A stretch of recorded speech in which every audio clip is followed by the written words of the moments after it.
Oh my God. This episode is going to be killer. This is with a dear friend of mine, Amber McCue. Listen, if you're an entrepreneur that's looking to scale, looking to understand what does it take to build a business, but also build financial freedom in the process, you got to listen to this episode. Amber McCue scaled her business from, if I got it right, 6 cities to 26 cities during the pandemic. But we also talk about things like family, financial freedom, how the money is working, how you scale the team, the challenges, the issues that might come up, and how do you navigate those. So this episode is golden. Get in there, listen to it. Let me know your comments. Let me know what you think, and enjoy. See you soon. This is the Affluent Entrepreneur Show for entrepreneurs that want to operate at a high level and achieve financial liberation. I'm your host, Mel Abraham, and I'll be sharing with you what it takes to create success beyond wealth so you can have a richer, more fulfilling lifestyle. In this show, you'll learn how business and money intersect so you can scale your business, scale your money, and scale your life while creating a deeper impact and living with complete freedom. Because that's what it really means to be an affluent entrepreneur.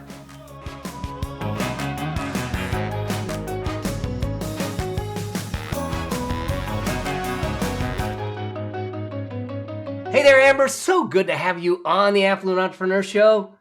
Mel, it is always so great to speak with you. I'm pumped. Oh my gosh. I mean, we've now known each other for a number of years. I know.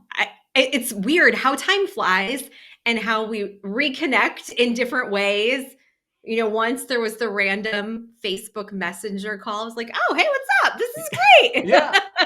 Yeah, it's crazy. And you've done I want everyone to hear your journey because so many people think that they're locked into a path, but you've done some incredible. You started out as a photographer, if I recall correctly, but you really focused on building your business, but more importantly, building other people's businesses, and how do you help people become what you call the modern CEO, which we can talk about what that is. And I think it's going to be very similar to the affluent entrepreneur in dynamic. But for those that don't know who Amber McCue is, can you kind of just give a rundown? Tell them from whence you came. Absolutely. Family is one of my biggest values. So when I think about who is Amber McCue, mom to 3 girls, and actually one of my daughters, I've got a big age gap because my first daughter came with me to college. So she is actually in university now in California and wrapping up this year, actually. And I've got 2 other girls. My family and I live and work from anywhere. We follow my husband's job. We were recently living in Ethiopia prior to Chicago, where we are now. And we have I'm not gonna say it out publicly yet because I don't want to jinx it. So Africa somewhere, exact location, TBD, because it could change. But we built a business by stepping into this idea of the modern CEO. And I do run 2 businesses, the photography company and the consulting company from anywhere, which is really exciting for us and a big part of who we are as a family, but also impacts clearly how I show up in the business and how I connect with our teammates in the business too. Yeah. And so I know we can get right into some of this. Is that one of the core pillars of the Affluence Blueprint is really about this whole idea of generate and how do we scale income? How do we scale profitability? But I think there's an element to this is, like I tell people, we don't want the money in the sense of the money. We want the money for what it might give us. And what it might give us is the ability to buy back our time. And you kind of restructured your whole business, to start to build flexibility so you could do it from anywhere, so you could raise children, so you could grow it remotely. But then in this path, just in the last couple of years, you've now also looked at it and said, how do I scale it? So tell me a little bit Mhm. about that part of the journey. Oh my goodness. You hit on so much there. And, thinking about the scale journey now absolutely ties back to the beginning journey. We're building a business with this idea of we want location freedom, flexibility, financials to be able to support that, and the freedom that comes along with that from a time perspective. And so, fast forward, we're building that. Okay, my husband, it becomes clear what my husband's going to do and how that's going to look in our life.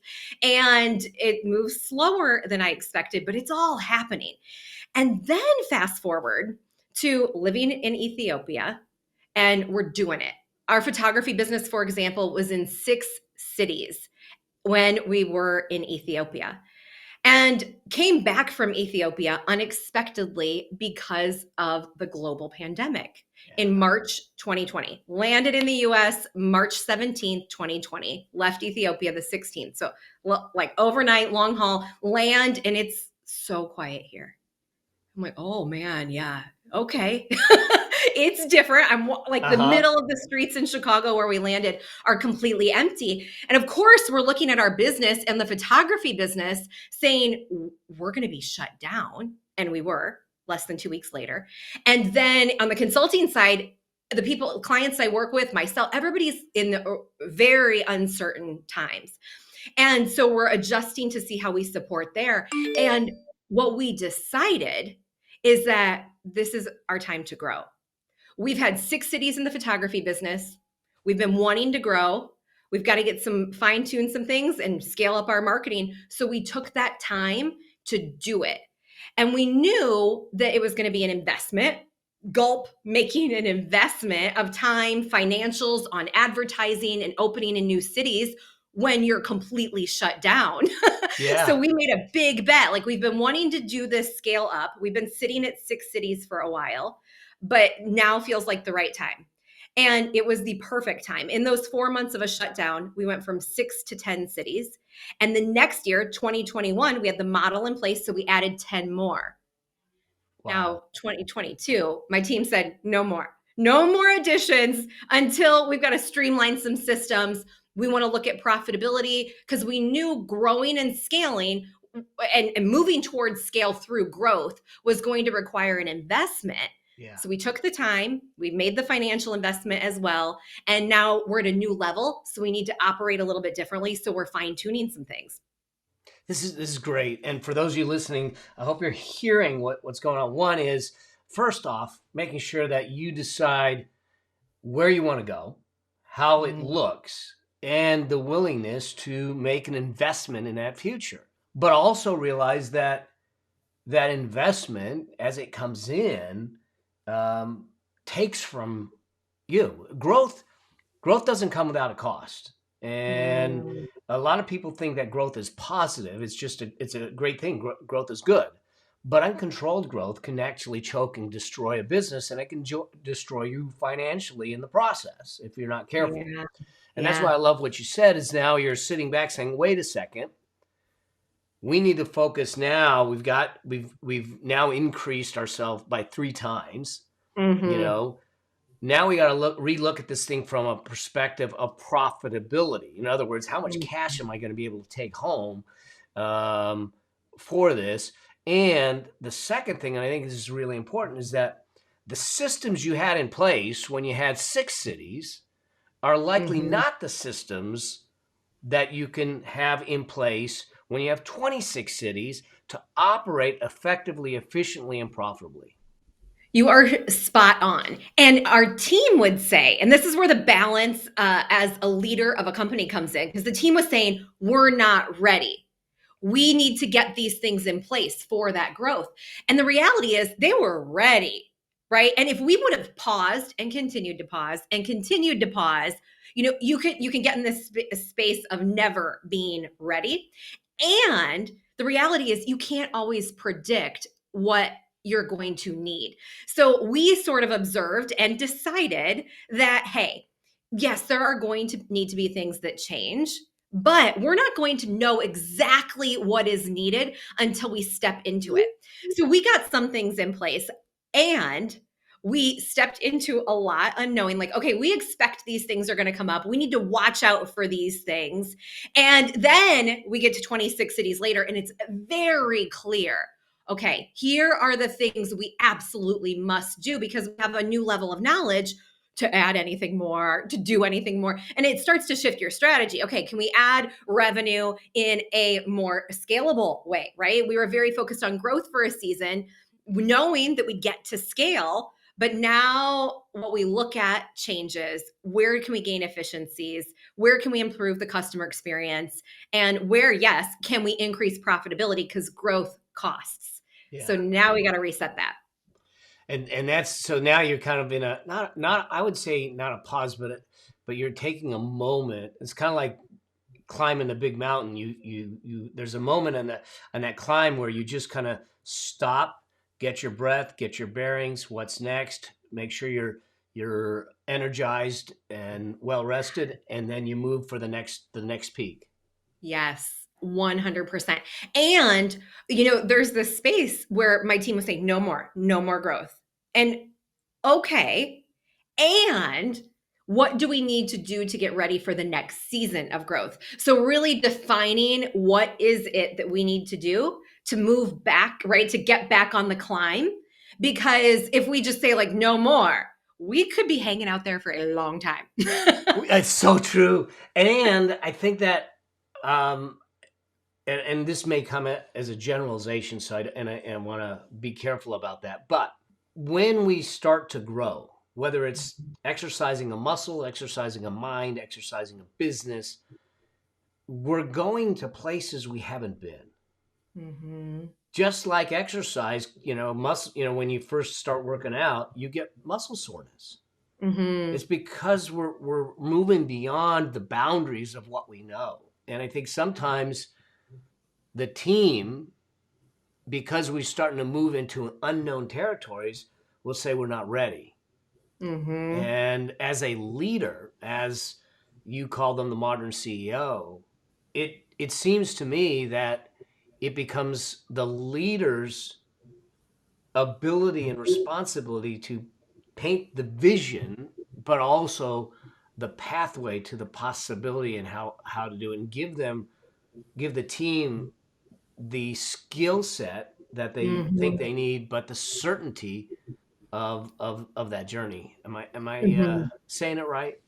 Yeah, absolutely. I completely agree with that. And there are moments where I find myself in a situation saying, "Oh, you prepared for this." Right? You've studied this, you've learned this, you had these lessons before that inform where you want to be going in this moment and how you want to navigate this new situation.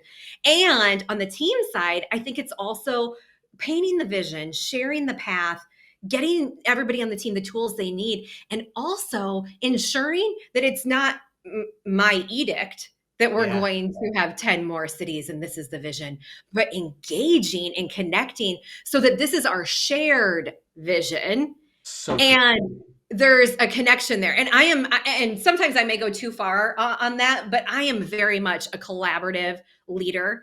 So if my team's saying no, okay, there's a reason for that. Let me hear that. What do you need to be ready? And we literally have a dashboard that we're going back to once a month. We've actually, it might be more than once a month. We've already checked in on it this year because I pulled it up and I said, hey, remember, these are the things we said we wanted to do before we could grow. Well, 50% of them are done. Wow. So we're moving at a pretty good pace here. And it instills confidence. And people can see, oh my gosh, when we set our minds to something, when we are clear on our goals and everybody is clear on what they need to do to move toward that vision, like, okay, we can make some stuff happen. So good, because I love dashboards and scorecards. We use them in the Affluence Blueprint with my folks, because if we're not checking the pulse on the patient, we don't know if the patient's even breathing. Right. It's like, and sometimes we get overcomplicated, but the reality is there's a handful of metrics that we can Mm-hmm. look at personally and business wise to tell us, hey, we're on the right track, we're on the right trajectory. Oh, do I need to tweak something? Do I need to change something? And And I get it. You know, we live in a world of creatives and visionaries and everything, but at Mhm. some point we got to measure it to manage it in order to manage it to get to the goals we want. So Yeah. here's a question for you. Are you looking to figure out this whole money game? Well, I got news for you. I want to invite you to my 7-day money plan workshop, my money plan challenge. Okay. This is totally free. And this is where we get a chance. I wanted to put something together to help everyone set a solid foundation. Here's the thing, if we're truly going to change our financial destiny, we need to have a rock solid, unshakable financial foundation. And so join me for 7 days, and we're going to walk through everything from figuring out the money mind stuff to understanding some numbers, understanding what your target is, structuring, the plan, figuring out how to deal with your debt. What do you do first? How do you ratchet your income? We're going to take one element of each thing on each day, work it through in an action guide and workbook with tools and tactics to make it happen. And so all you got to do is go to themoneyplanchallenge.com, sign up for free, and go through the training. This is my gift to you for being on this journey with me. And hopefully, what we do in that process is we set you on a solid foundation. So, as we have more and more conversations, we can change your financial trajectory and destiny together. And I look forward to seeing you there. Cheers.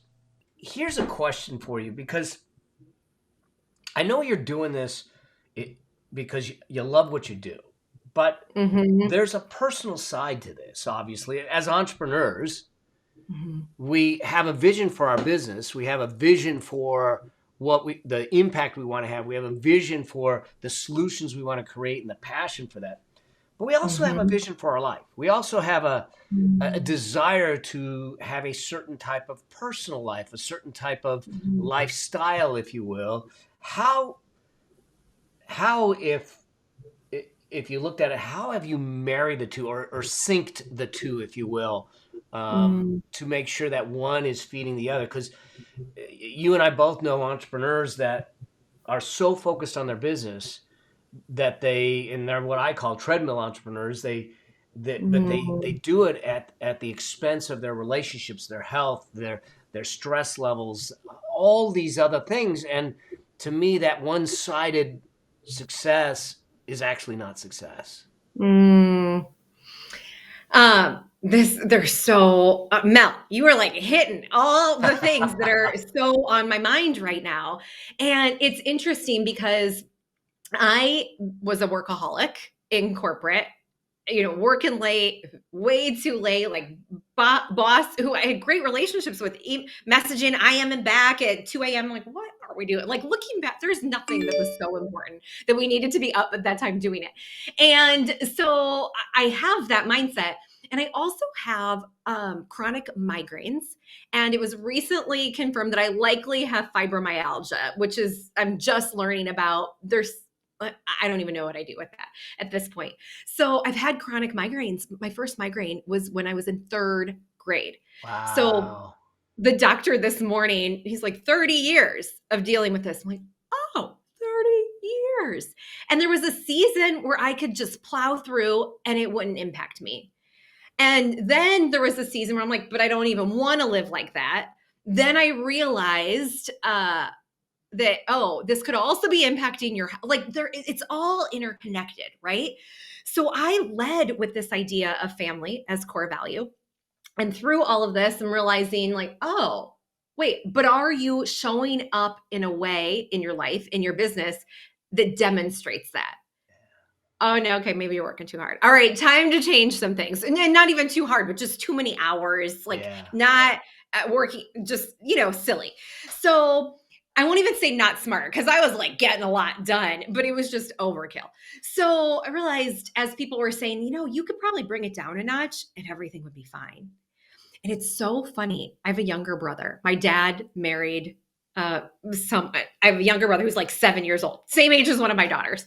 And he said to my dad, Amber's done a lot of good stuff. Why is she working so hard? Like, she's doing, I'm like, oh my gosh. And so there's still a replaying of this that comes up. So I'm constantly checking in with myself, with my team, and with my family to say, like, oh, this is going to be a busy season. So I'm going to be really focused. There's this proactive communication. We keep each other in check. And it's not always, I don't like working weekends. I don't typically do that. But there are a couple of seasons, like we run a planning event for entrepreneurs called the Planathon. I worked 4 weekends in a row and I was done at the end of it. So there are seasons where it comes up, but we're in conversation as a family when that happens. And we're also looking forward. My husband and I are having a lot of conversations around this. Like, all right, what does this look like in 5 years, 10 years? Yeah. Where do we want to be? Forecasting ahead to balance current reality with future also. Again, pulling toward that vision. So good. So good. And this is what I actually, and this is why I say that the whole idea of work-life balance is a myth, is that too Mm, often, too often we're trying to, they say you got to get balance, and balance insinuates that you have this weight on one side and a counterweight on the other side, and they're pulling against each other. And in the yeah. middle is your life, in this middle of this tug of war. And what is balance? And that's why I said it's actually more about work-life harmony. If I Mm, can harmonize the things in my life, the factors, whether it's health, whether it's relationships, whether it's business, then now all of a sudden things aren't tugging at each other. And I think one of the mhm, greatest movers of harmony is what you're doing when you say the communication is intentionality. Is that mm, we actually are having intentional conversations, whether it's around money, whether it's around our vision for our financial plan, whether it's around business, whether it's around our children, that we're actually having real conversations around what the intent is in this season of our life. And knowing mhm. that, hey, you know what? I might work these next 4 weekends, but it wasn't a surprise. It was done in a way. I mean, Stephanie and I, which by the way, she gets migraines like crazy too. So y'all need to talk. Yeah. So Yes. I tell her they're Melgraines that just she just you know, and I told her there's no medication for a Melgrain. You're stuck with it.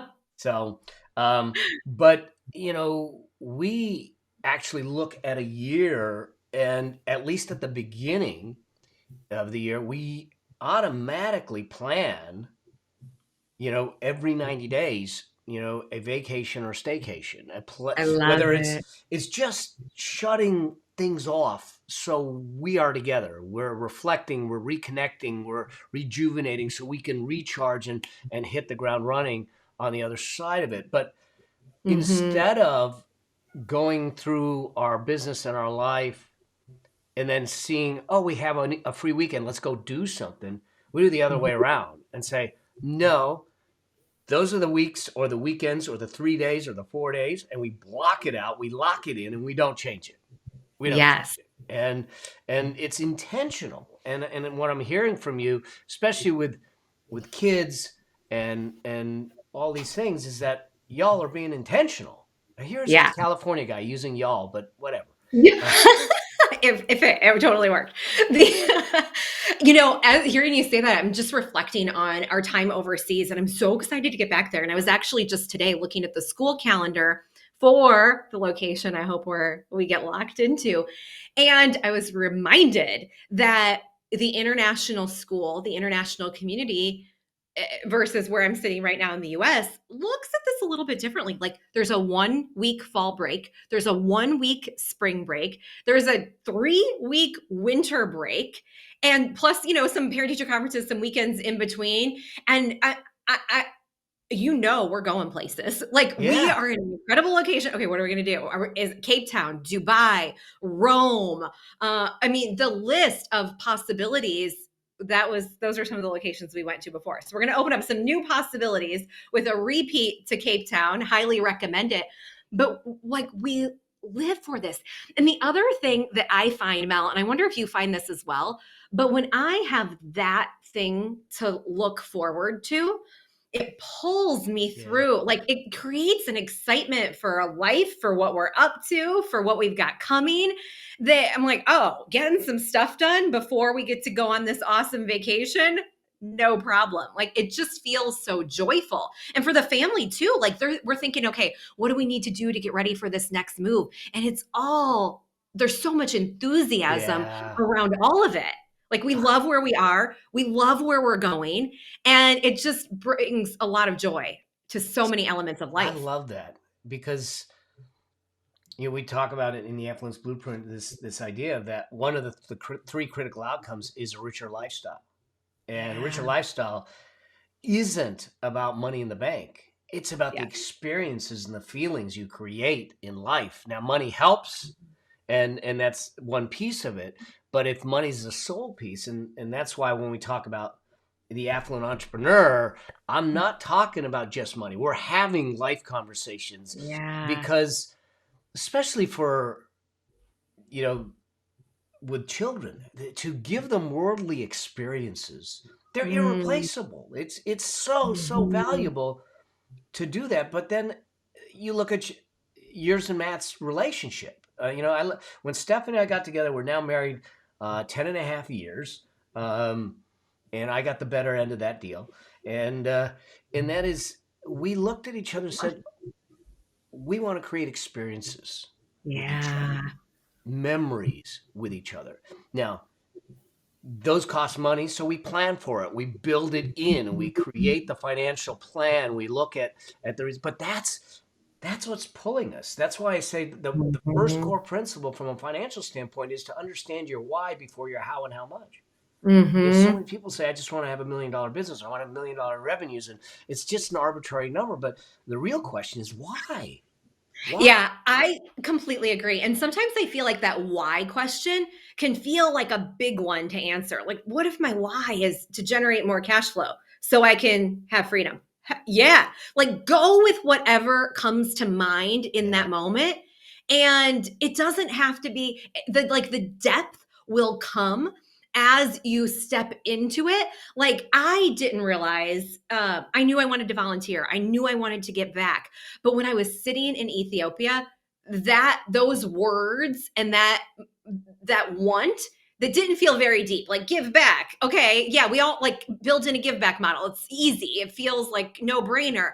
But then when I'm standing in Ethiopia and I see the opportunity to give back and see the opportunity, the need, and see the compassion that people have for people, each other, and the way community comes together. I'm like, oh, okay, here's where I can support. Here's where I can volunteer. Here, like the path becomes clear. Yeah. So I hear why. And so I, at the beginning, was like, oh, this just feels, like it could be, it's generic. It could be anybody's why.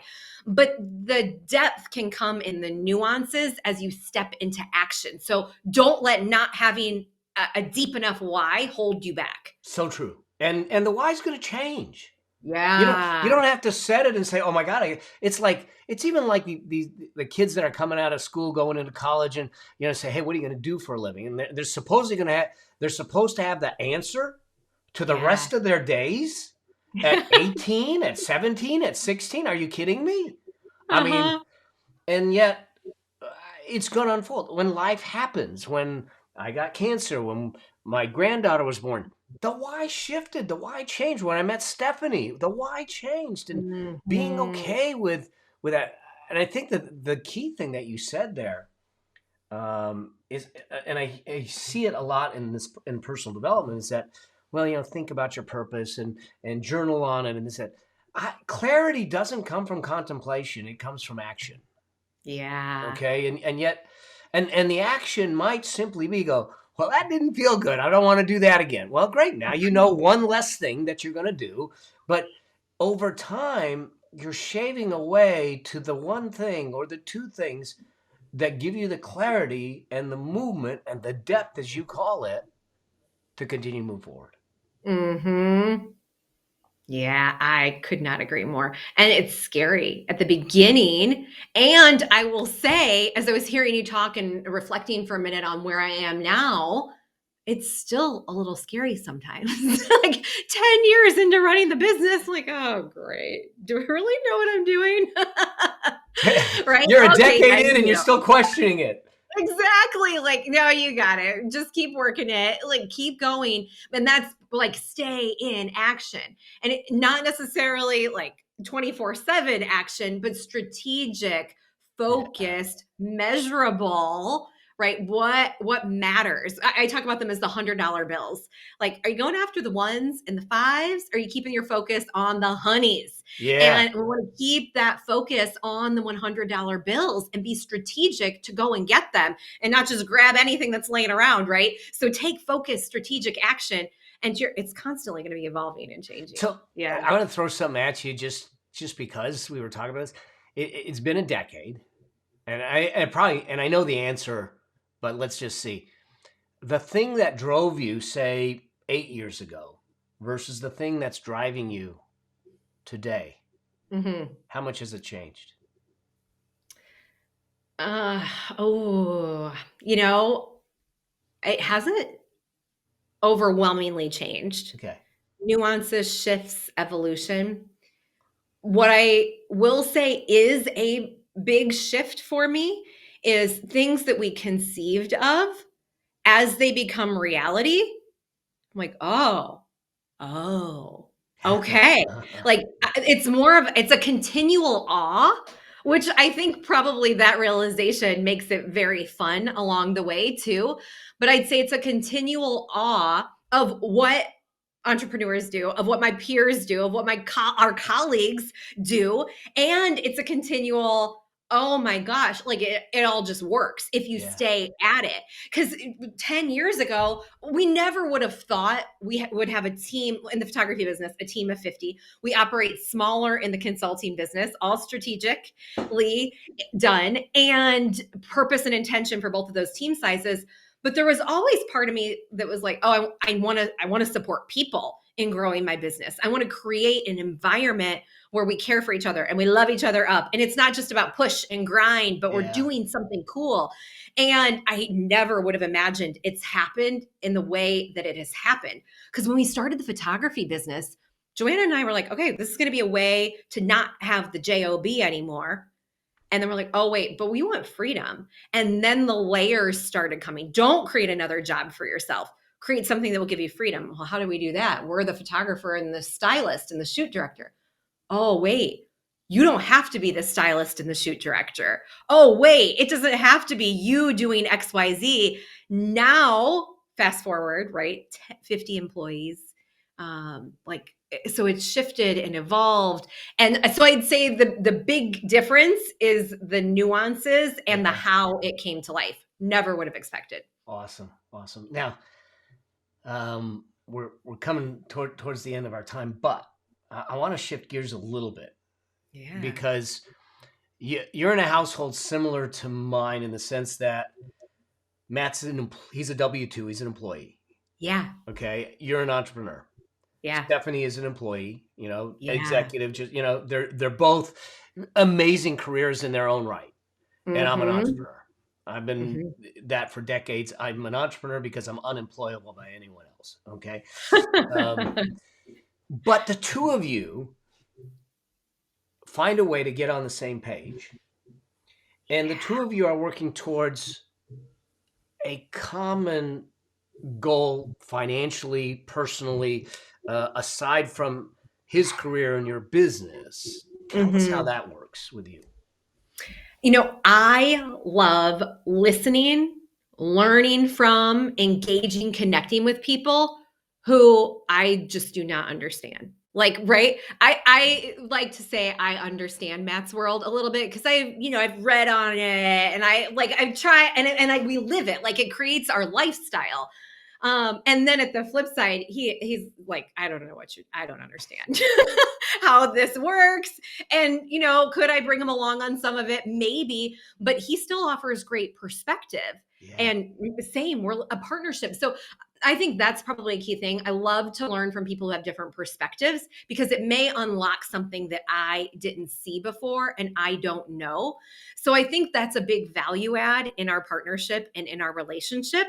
Now, does that mean we duke it out sometimes. We're like, so yeah, we got, we got, as I'm sure you and Steph do. Oh yeah. Oh yeah. Like, but we figure our way through that. We have And I usually admiration grovel for my that. way back saying, sorry, honey.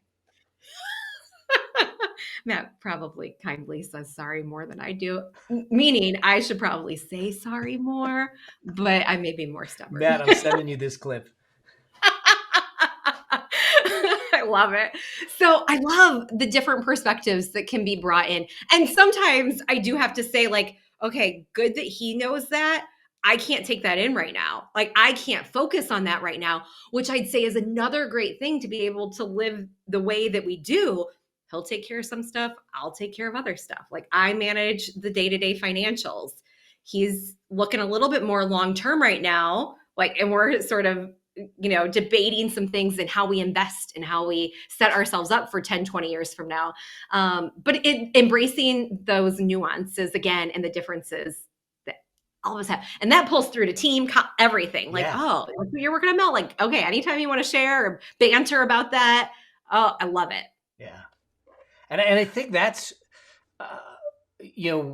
one of the things that I think is really important, especially when we start having money conversations, especially when we have these conversations, is realize that if you're in a committed relationship, Mm-hmm.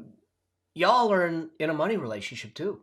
I mean, money Yeah. is one of the biggest stressors in relationships, in life, just in general. The fact of the matter is that I believe it's the missing link between mental wellness and physical wellness, because without financial wellness, you can't rid yourself of the number one stressor in life. And so, Mm, if we come at it from the traditional roles, where yeah. one party in the relationship is all money and the other party is not, Mm-hmm. there's a separation there that I think should not exist. I think it causes Mm-hmm. problems down the road, unknowns. I watched my mom as well as my mother-in-law, when both our Stephanie's dad and my dad died, freaking out and saying, "Can we Mm-hmm. keep the house?"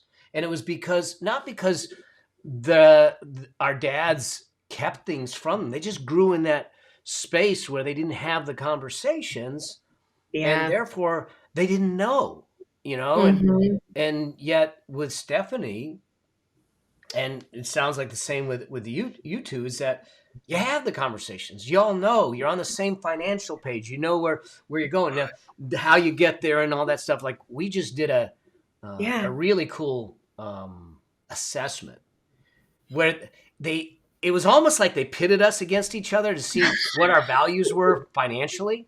And the good news is that they put it on a graph, and there was the color scheme could be green, blue, or red. And green meant that we were in sync. Blue meant that there's a little bit of difference. Red meant that we're on totally different pages. So the We're good Gemini. news is that there was no red for us. There All was a couple of right. blues, um, and most of it was green. And the funny thing was, we were laughing about it, going, "I bet if we did this in the first year of our marriage, there'd be a whole lot more red." Exactly. Well, and as you were talking, I'm like, oh my gosh, the stories were coming up. Like, there were moments I managed our budget, so I knew where everything was going. Matt spends the budget. And I was like, dude, come on.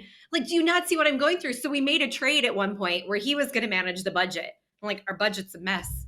What are you going to yell at me? Like, what are we going to do about this? He's like, nah, it's all good. We'll make more of it. Like, we got to keep the money flowing. And I was like, oh, which for me was a mindset at the time. I'm like, what? Like, I'm working hard on this. And he's saying money's just going to keep flowing. In fact, he said this to me a couple weeks ago too. He's like, we're getting stagnant. We got to get some money moving around so we can bring more in and hit our next level. I'm like, yes, I see it. I know it. We have to give to receive, and we got to like line things up and take action. And if there are checks I haven't deposited, I notice like, oh, you got to do something with that. So there's this conversation. There's the practicality of managing budgets and looking at our financials and doing fun assessments. And then there's like this little bit of energetic alignment that we factor in as well. And it's cool that we have similar values on that. Like, before I would have resisted, and I'm like, all right, you're right. Yeah, but but I think that's the key. So I mean, those of you listening, if you're in any kind of committed relationship or are going to be, Yeah. they're your partner.